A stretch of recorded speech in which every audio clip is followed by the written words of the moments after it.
brilliant ideas, powered by Hyundai Motor. The contemporary art world is vibrant and booming as never before. It's a 21st century phenomenon, a global industry in its own right. Brilliant Ideas looks at the artists at the heart of this. Artists with a unique power to provoke, astonish and inspire. In this programme, Mexican sculptor Abraham Cruzvillegas undertakes the prestigious Tate Turbine Hall Commission.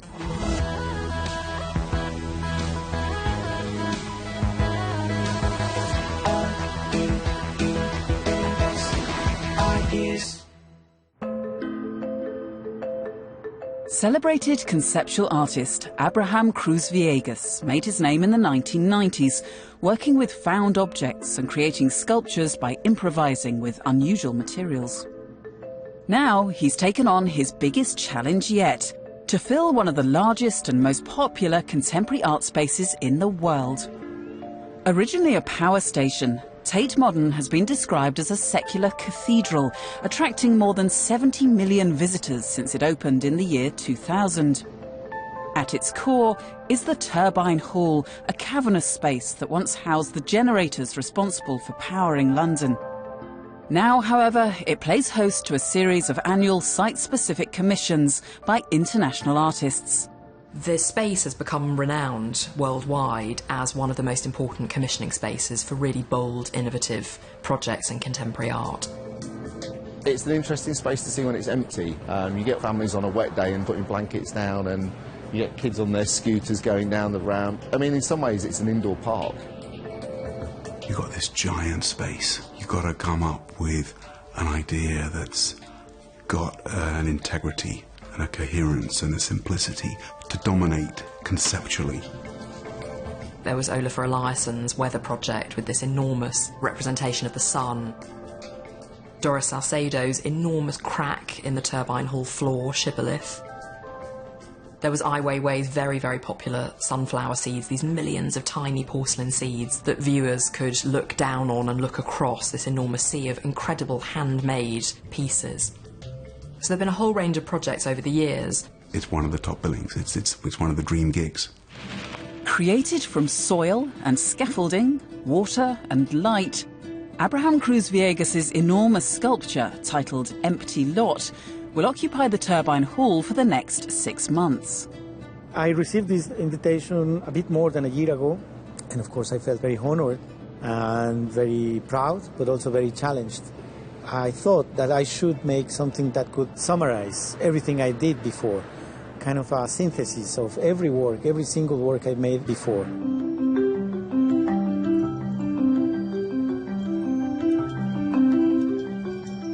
Abraham Cruzvillegas doesn't work in a very predetermined way. That's one of the things that's very interesting about him. He doesn't have a conception for a piece or for a show and then make it happen. He works very organically. He finds objects and materials. He finds people, in a way, are a material of his as well. And collaboration is absolutely essential, so the journey of the making of the work becomes part of the story of the work itself. We kind of construct in a very silly way. There is no real technical knowledge or skill, so it's more like joining parts together as I can. And as I have no real art education or technical education, I always do things as I can. An artist who's had residencies at institutions all over the world, Abraham describes himself as arriving at each new location with empty hands, improvising as much as possible with his setting. In 2008, he embarked on a 6-month stay at Glasgow's Centre for Contemporary Arts. It was just in the middle of nowhere in the mountains of Scotland with a beautiful landscape and the lochs. And so I started collecting so many different types of materials that I knew, but I never used in my work. One key work created during this residency was part of his series of blind self-portraits. It's a series of work that I make with all the papers, all printed matter from my everyday life. From my residency in Scotland, I kept all the train tickets along with the letters from friends, postcards, invitations, everything that describes my everyday life. and then I painted them on the back. It describes me. It's my identity, but nobody can see it. So it's more about kind of creating a field for complicity with a possible visitor or audience of the exhibition. So they have to believe me that it contains my life, but they cannot see it. And so that's why I call them blind self-portraits. Relationships and a playfulness and a sense of negotiation with other people is critical to the work, but so too is the geographical location and everything that it says about that local economy and society and its people and ways of living and working. What is important about his work is that he works in an international level, but at the same time he retains this identity, this history, his own history.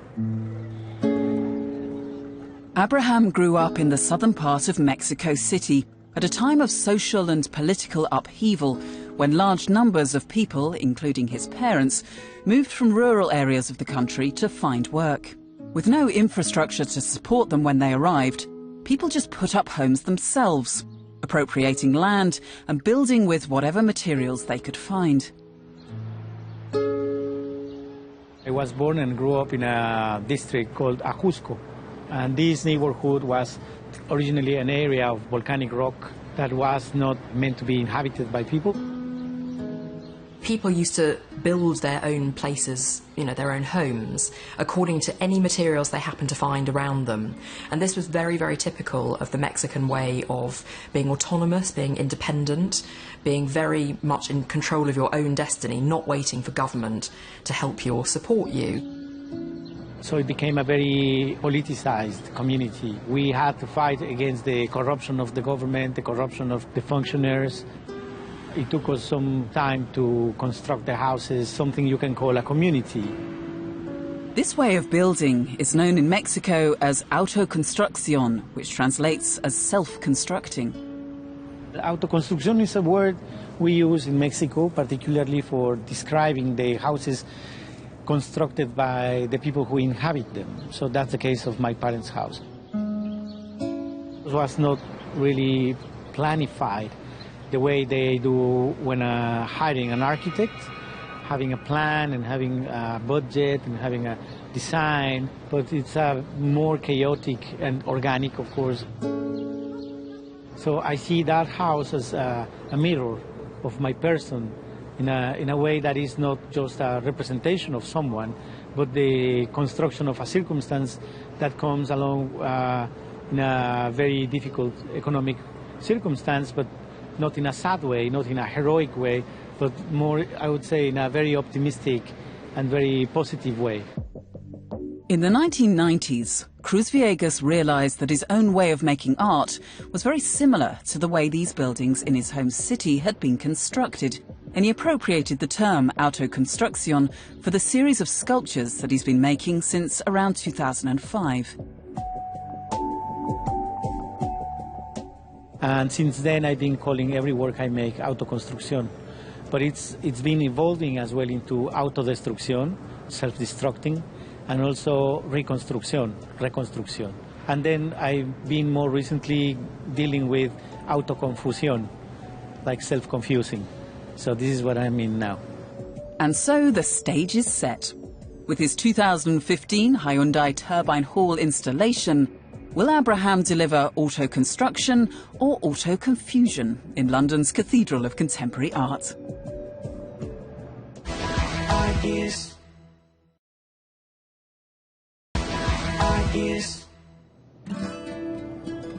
Mexican sculptor Abraham Cruzvillegas is the latest artist to take on the Turbine Hall Commission at London's Tate Modern. 5 stories high, with 3,400 metres of floor space, it's one of the largest installation spaces in contemporary art. But how has Abraham chosen to fill it? It's a giant sculpture that occupies both ends of Tate's Turbine Hall, and it comprises 2 huge triangular platforms that are stepped up, like stepped pyramids. You can walk underneath it and see this scaffold structure that holds it up, and walking through the scaffold is definitely part of the work.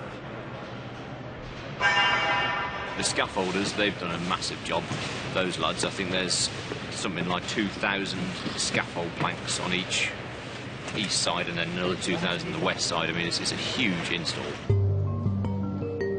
This structure has to hold the weight of 240 planters that contain 23 tonnes of soil collected from parks and gardens across London. Each soil sample has been gathered from a discrete part of the city, bringing with it its own ecosystem of weeds, seeds and animal life. The artist's aim being to let nature take its course. From Chessington all the way to Lee Valley, north, south, east, west, the whole city's been covered. When I went personally to dig some of the soil for Hampstead Heath or Peckham Rye, when we were taking the soil from there in bags, there were already many things alive, like moving, that I saw myself. I touched them, like these large worms, earthworms, and I think they will reproduce there. I mean, there will be lots of fun and sex in there. To see the soil, this stuff that we've just concreted over, to see this stuff brought back in the great turbine hall onto the surface, and for us to see that this is where we came from, this is the thing we depend on, this is the thing with which we are totally interdependent and from which we've shut ourselves off. How will we respond? It's quite mad, really, think about it. It's all come from London, and yet each and every single park has got something completely different. Some of them are harder to identify, so like you can pick out Chessington, that's like really fine sand, like a beach. Kew is a really fine mulch. The soil from it, it's really clayey and sticky. So yeah, you've got big rocks of it that need breaking up nicely, enough that you've got a nice flat surface and hopefully something will grow. Abraham has added growth lamps and an irrigation system to the structure, introducing all the elements necessary for life itself. But whether any shoots will sprout will be down to chance and Mother Nature. Today we watered half of them, and today we'll go and re-water everything. And yeah, I think the plan is to do it once a week. Fingers crossed we'll get some nice growth. I've been constructing all these things that will work as lampposts. They are made with materials we collected from different places. Many of the elements are discarded objects.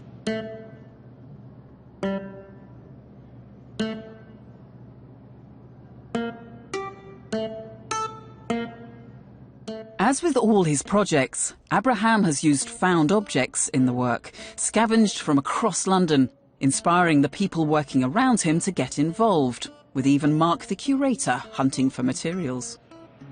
He found this antenna while walking by the street, and so he thought it might be useful for me, so he took it and walked to Tate with it. Abraham then embellished that, and that's now one of the lampposts, one of the tallest lampposts in the sculpture. And for Abraham, even an abandoned toilet door has its place. It's a kind of the door of a stinky place, and so many things that probably people thought that are dead or useless. They think it's trash, but definitely it's not for me. You know, there's clearly a message which is about, you know, stuff's useful and the stuff that we throw away is vital for many other people's lives.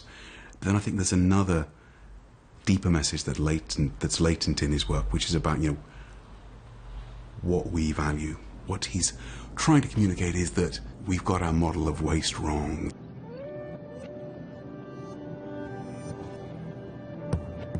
A big part of the project is going to be about this idea of hope, but also the idea of instability. The instability of the artist in this case, he doesn't know genuinely whether anything will grow over the 5 months of the project.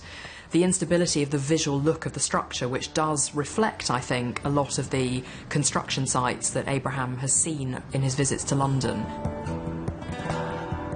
all big cities are in constant transformation, but this one in particular, I think it's always like construction site.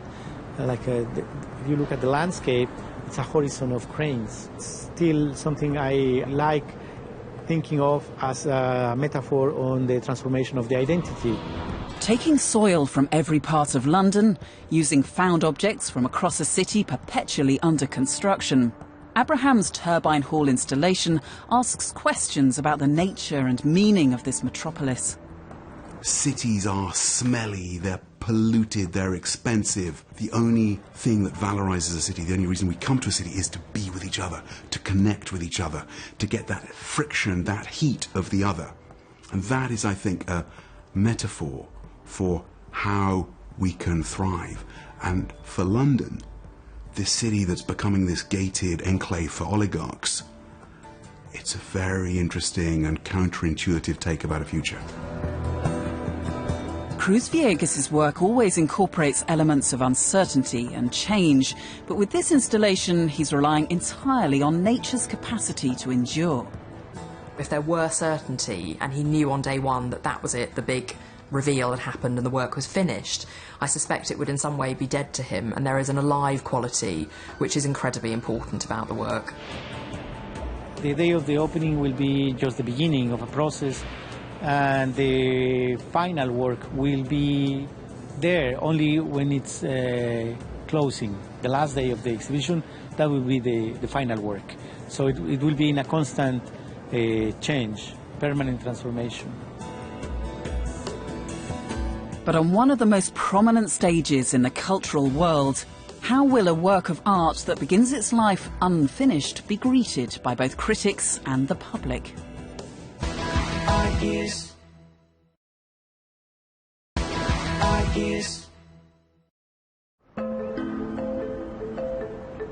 Tate Modern's Hyundai Turbine Hall Commission is one of the most challenging and high-profile commissions in contemporary art. It's been undertaken in 2015 by Mexican sculptor Abraham Cruzvillegas, who's created a work which investigates themes of life, waste, hope and renewal in a city defined by constant change. But it is unpredictability that is at the centre of the installation. I love being a beginner. And what for me means being a beginner is that you have to run all the risks possible, as many risks as possible. That way you learn. And this is, for me, my main goal, to be on the way to keep learning. And that's the riskiest thing you can say about your own process, because if not, it's like you assume or you accept that you already know something. And I think I know nothing.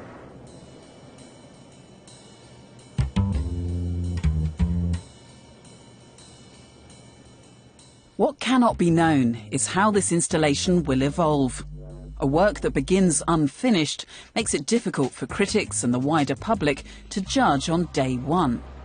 I think at the end we designed something nice that could be seen by the millions of people who visit every year the Turbine Hall, as it's free, and in which I'm the one who's been learning more than anybody. I think it's very consistent with the idea that I proposed, and very simple, which is, of course, it becomes more like a container, a recipient for everybody's interpretations and ideas.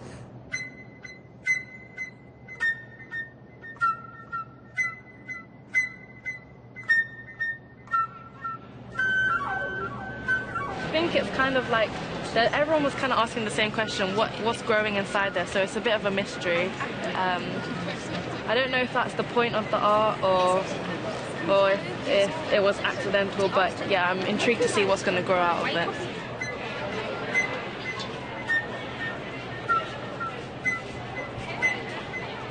Fantastic setup, and it really makes you think, anything can grow out of nothing. To watch that soil, what'll it do to us? Well, maybe it'll awaken in us these memories of the sheer richness of our own territory and what we can produce. As with all Turbine Hall installations, the way visitors respond and interact plays a huge part in the success of the work. My idea is that they can use their own bodies in a different way, like looking at the work from the bridge of the turbine hall to both sides of the bridge and have a perception of this big construction and constructing their own idea. You have a relationship with it, and just something to sit and stare at is quite interesting. The geometry of it, how it's laid out, they obviously follow a certain order and mathematics, which is quite interesting. And I think it's brilliant the way he's done it.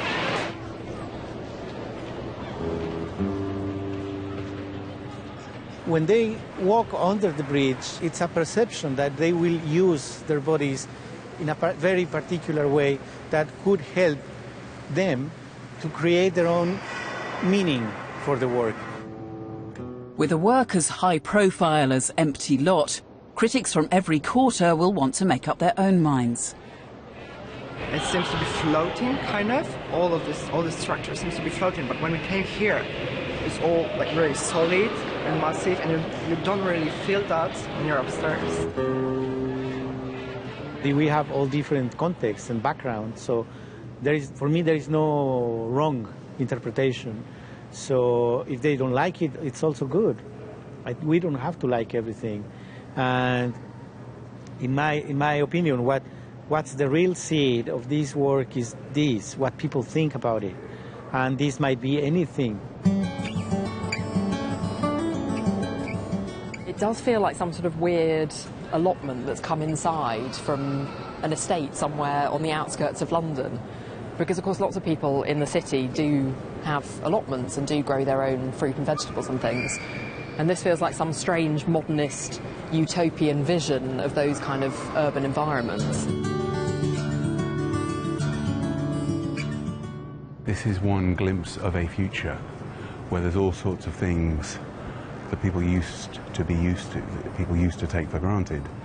Right here we're seeing just soil, just something that is not digital, something that's real, something that gets your fingers dirty. This becomes a religious object.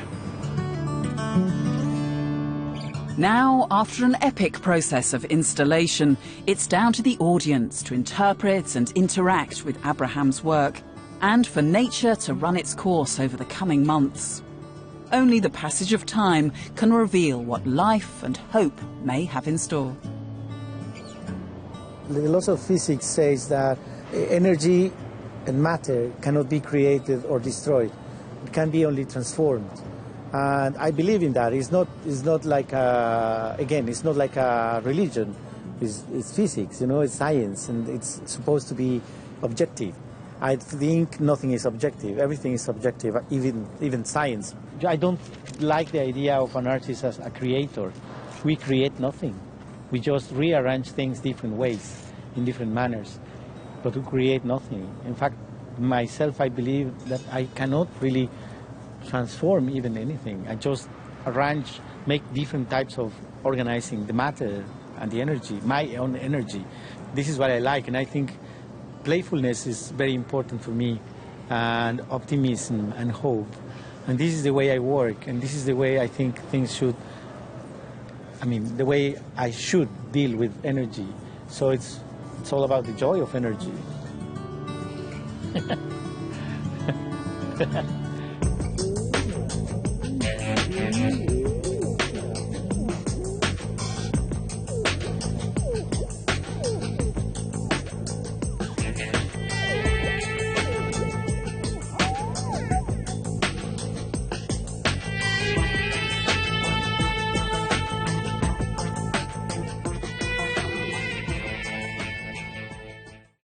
Brilliant ideas, powered by Hyundai Motor.